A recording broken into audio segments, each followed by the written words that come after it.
Hi, everyone, and welcome back to part 2 of this podcast from our Workplace Compass series, which is all about the Employment Rights Bill.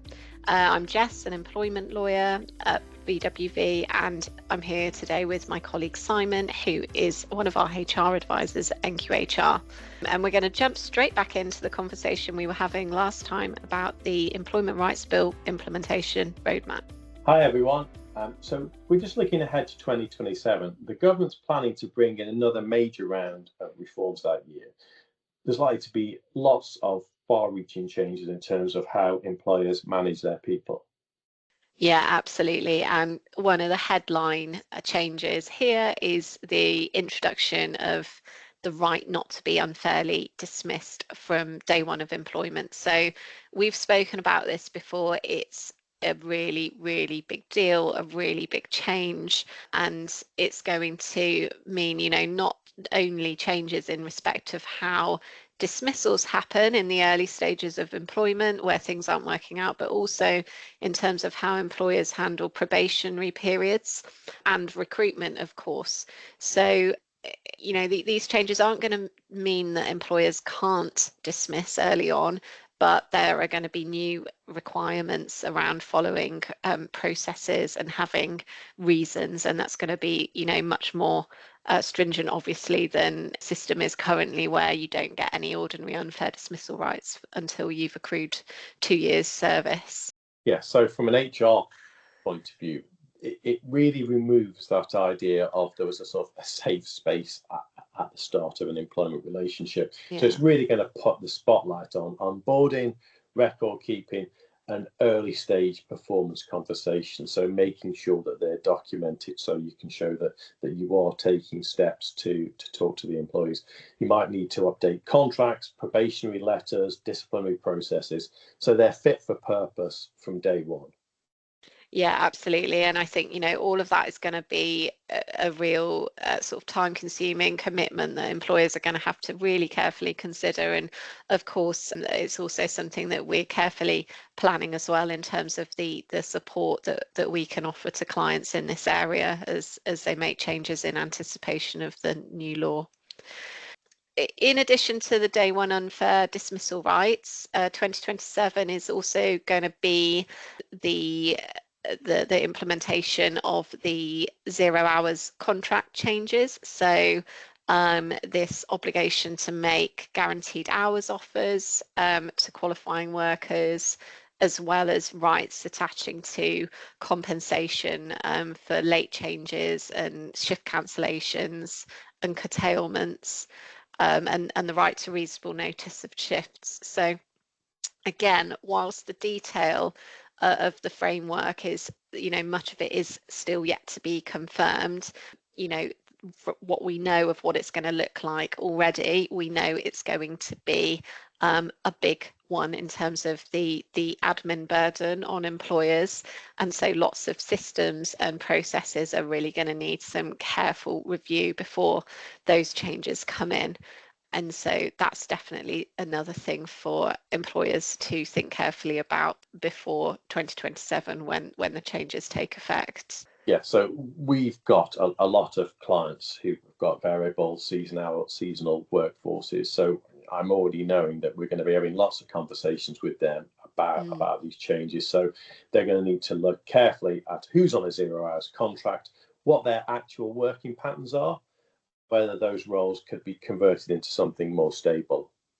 Yeah, and in addition to all of that, if all of this wasn't enough to be thinking about, 2027 is also going to see more focus on workplace equality as well. So the plans to introduce gender pay gap and menopause action plans, and that's going to start actually on a voluntary basis in 2026. Before then being mandated the following year. We're also expecting new rights for pregnant workers, and also, and hopefully helpfully, back to the sexual harassment changes. Hopefully there's going to be some regulations in 2027 to confirm what exactly is going to count as reasonable steps that employers can take to prevent sexual harassment, and that should, I think, help with compliance. Well, yes, and so that's likely to lead to more guidance. There's going to be more scrutiny and more expectations about a proactive culture at work. So, especially on how employers assess risk and support employees during key life changes.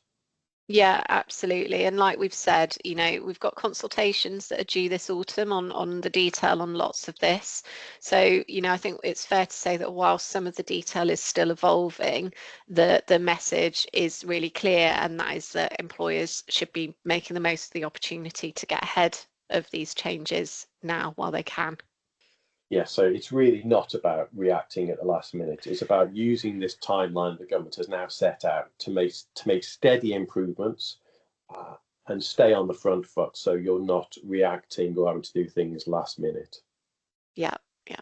So the question is, how should employers respond now? So what should they be doing now? So with the bill still going through the Parliament and the consultations underway, there is time to prepare now, but it's definitely worth starting early. Yeah, I think that's right, Simon. And I think that for employers, the fact that we've got this implementation roadmap now, that's really useful, and it can be used as a planning tool. So I think it's sensible to essentially map out when all these changes are expected to come in, so from April 2026 onwards, and then work backwards in order to identify the actions that you need to take to prepare for each of these major changes. So things like updating policies, contracts, processes, and start, preparing groundwork now. Yeah, so this isn't just about compliance and ticking a box. It's a chance to really engage with your staff and senior leaders on what these changes mean culturally. So whether that's going to be normalizing flexible working, investing in harassment prevention, doing training, etc., or making 0 hours arrangements more transparent and fair. Yeah, absolutely. And I think from a legal perspective as well, it's going to be really important to watch for the secondary legislation and the codes of practice, which no doubt are going to start emerging over the next 6 to 12 months. So with a lot of these changes, we know the headline points. We know broadly the position that employers are going to be, facing, but the devil is going to be in the detail with a lot of these things. I think particularly, dismissal processes, compliance with the new harassment duties, and the fire and rehire reform. Yeah, so for HR teams, I would say it's definitely worth revisiting your template documents, things like onboarding checklists, return to work procedures, whistleblowing procedures, channels, who they need to speak to, and thinking about training for line managers so they're equipped for the changes ahead. So it's not just about introducing new policies, it's about making sure that the people who need to know understand them.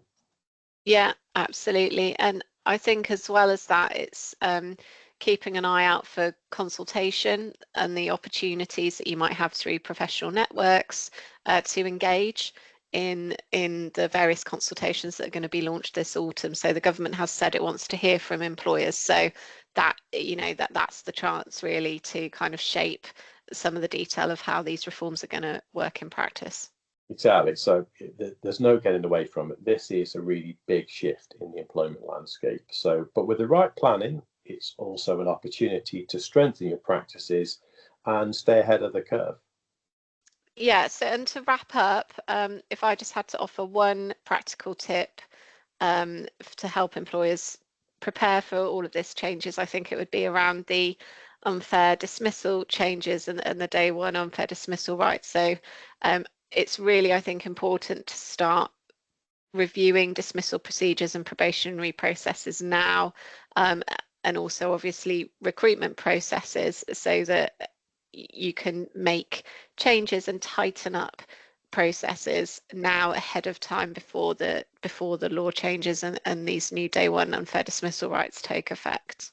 And my tip, I guess, would be look at your casual workforce arrangements. Look Yeah. look at now who's on a 0 hours contract or an agency contract, and whether those models are still going to work when the new rules are in place. That there's always a risk that You've got a document in place, but does it really fit? Is it really fit for purpose? I think it's definitely worth asking yourself that question now.